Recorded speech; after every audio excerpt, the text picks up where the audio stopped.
How's it going, everyone? Today we're back with another monthly update, and this is going to be for the month of January 2021. It's been almost a full 2 months since the last layout update, so we've acquired quite a few new things. We're going to go ahead and show you guys those. Obviously, with the last two videos, we've done the review of the scale trains, ES44, as well as the Athearn Genesis SD80MAC. So we're not going to focus too much on those because you guys already know my opinions on them and got a really good look into the details and sounds and all that on those two locomotives. So we're going to go ahead and concentrate on some of the other things like these SD75M's as well as some of the rolling stock I got. And then of course we're going to kind of give you guys a brief overview of what we plan to do over the course of the next month and what we're going to plan to do for the channel for the rest of the year. Two of the newer models that I did acquire are these pair of Athearn Genesis SD75M's, and these are both part of Athearn Genesis's Prime for Grind scheme, where they denote older models or models that have been patched over and kind of make it a little bit easier for the modelers to either weather them or patch them over, and Athearn has done a lot of that already. So both of these are actually owned by PRLX instead of Santa Fe or BNSF, and they obviously have the patchwork over a lot of them. So this one, the Santa Fe one over here, it's obviously in that more salmon or pinkish color instead of the red, kind of where you see that patch over work. And I believe this one was numbered 8201, and they went patched it over to 201 for PRLX. And a little bit you can see down the long hood, we do have a lot of patchwork. You can't see the Santa Fe, but it is patched over in a silver paint, and it looks pretty good. I like it a lot. And then for the BNSF one, this was in their Heritage 2 paint scheme, and you can see where they obviously just took black paint to it and patched over the side, kind of a little bit of damage on the long hood, probably from some sort of exhaust fire or some heating or discoloration. And there is a little bit of discoloration on that front nose on kind of that anti-slip treading on the top. But overall, these are pretty nice. I really like them. I did go ahead and pick both of them up in the Tsunami 2 sound. And, you know, I haven't owned a SD75M, but overall, I've been liking these a lot so far, and they run great together. And especially since they would both be lease units for PRLX, they look pretty good, and they run down the track well. I do wish I would have picked up the Athearn Genesis SD75M in the BNSF Heritage 4 paint scheme, but I did only pick up these two, and overall pretty nice. I think this one, BNSF one, is missing a lift ring, but currently they are in the works of getting reviewed. I think I just started the research process, and I always do the research before I actually start filming, so they are in the pipeline to actually get a video done, so you should be able to see that hopefully within the next month. One of the larger freight car purchases I did pick up was the Scale Trains Pullman Standard 5-unit well car set, and I really gotta say these cars are really nice. I wasn't expecting this kind of detail out of well cars, especially because it seems they're relatively plain and there's not a whole lot going on, but overall these cars are really nice. And I gotta say, especially with other manufacturers like Walthers and Athearn producing pretty good well cars, I was, pleasantly surprised, and I think they're well worth the cost. But I was actually a little bit surprised there wasn't a little bit more hype on YouTube or Facebook about these guys. Kind of seems like they had a quiet release, but I'm not sure if they just don't fit into a lot of people's modeling era or something like that. But they're really nice cars. I think I probably should have got more, but we'll just kind of wait and see. It was kind of an expensive month, but I do have the Scale Trains 40-foot containers over here, and I just did pick up a few of these as well, but they're not as exciting. But these cars should be in the review process here. I think they are the next one up or the one after the one I'm currently doing. So I don't think I've seen a review on YouTube yet, or if I have, it's been a while, but really nice cars, and hopefully we can get out a review on them so you guys can see more about these cars as well. Another freight car I did pick up was the Exact Rail Thrall 54-foot coil shield coil cars. These have been notoriously hard to find, especially over the last few years. And if you have been able to find them, you've usually had to pay, prices way over MSRP. But Exact Rail did announce another line of these, so I went ahead and picked up a few examples of cars I thought I would like. So we do have the NS Protector 3, the Conrail Patch Out one. Notice the patches here and here. And we do have the CSX repainted one. Overall, they're really nice cars, a lot of great detail. They are pretty expensive at about $55 per car, but they have a lot of nice detail. They have the scale, Katy coupler heads, and overall they're pretty nice cars. I did see on Facebook a few people having issues with these CSX cars, and it seems that my car suffers from the same issues. So a lot of like these handrail walkways and the walkways down the long hood were damaged, or they had other issues with warping. So we're just kind of working through that right now, kind of seeing the major issues with that. It's obviously a disappointment, but when you have extremely detailed cars, you can't really expect to not have some sort of issues, especially with these intricate and finely detailed cars. So currently we are working on a review for these. I think they're a few videos out, just because they are released and they're not really a brand new car. But I would just, if you're interested in these, go ahead and pick them up from exactrail.com while they're still here. And if you guys are waiting on the review, it should be a few weeks for those. With my order from Exactrail, I did pick up one of the other cars I was looking at for quite a while now, and it is the Exactrail Platinum line Thrall 63-foot center beam flat car. And I did pick it up in the BNSF version. So I've been watching these cars for a while, and I've always wanted to pick one up, especially when Thrall center beam flat cars were pretty difficult to find. You were finding them, even like the older plastic ones were going for $40 or $50. So when Exactrail announced another release of these, I went ahead and picked these up, and I really like it. I really like the center style, kind of those hoops in the middle, they're ellipticals. I think they're really nice.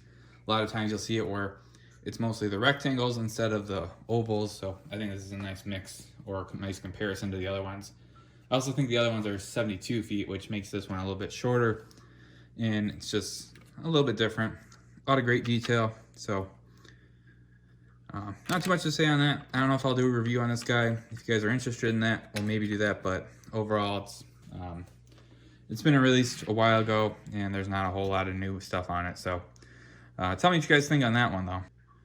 One of the cars I was more excited about was actually a release of this Walthers Proto, the Milwaukee Road, and the Superdome scheme. So this card was another one that was pretty hard to find, or if you did find it, you had to pay quite a bit of money for it.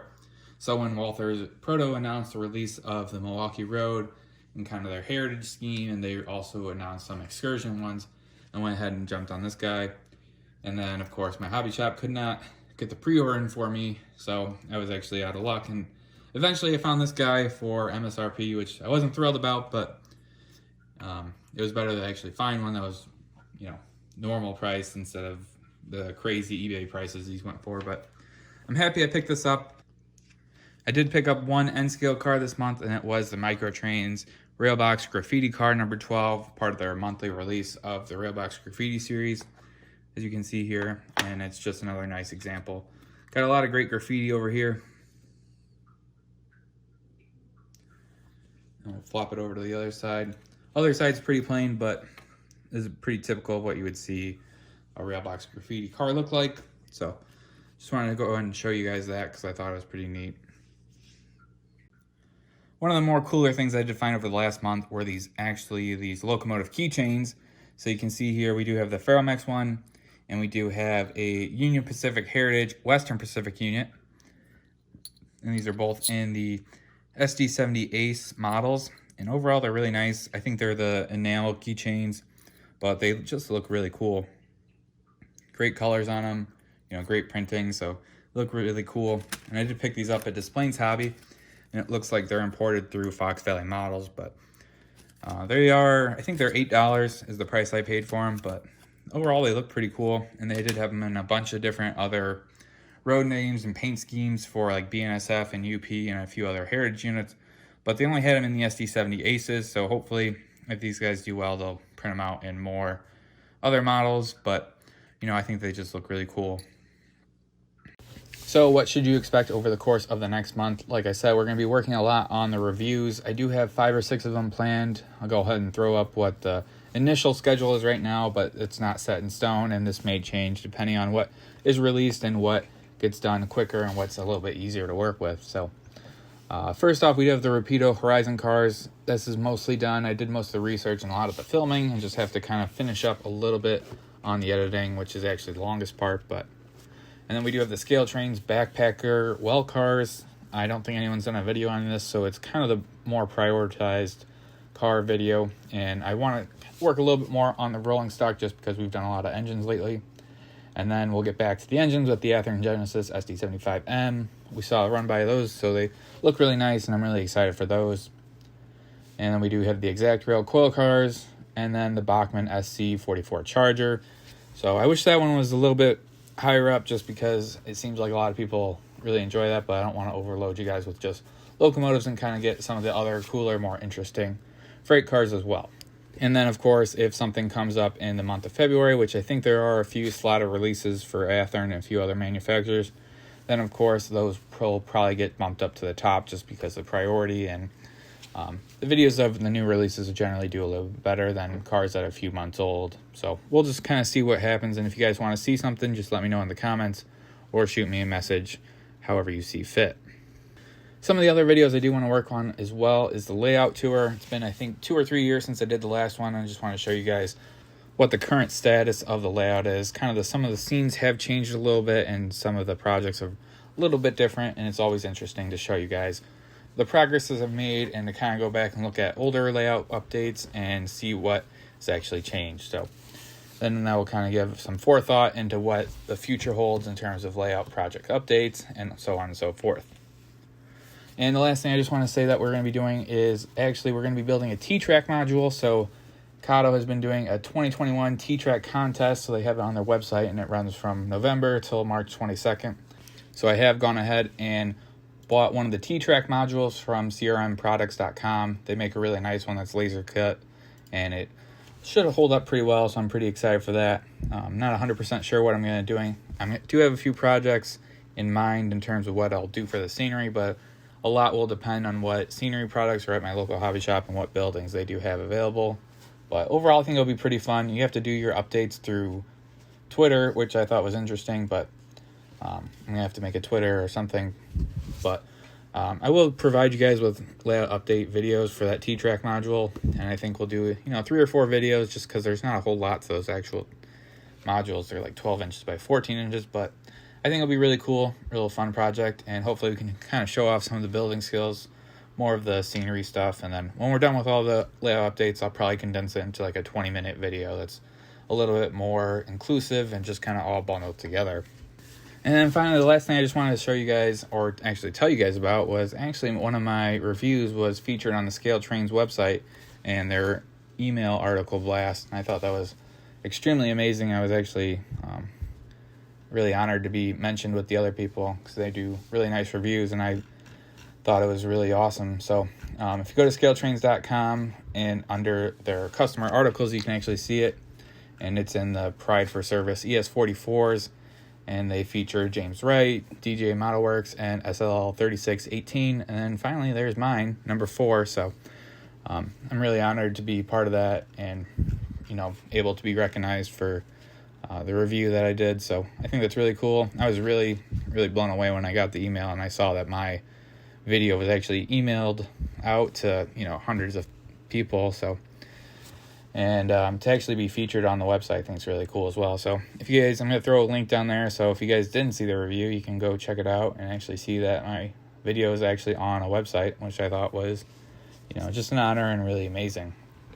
So that's all I got for you guys right now. Tell me what you guys think. Comment, rate, subscribe.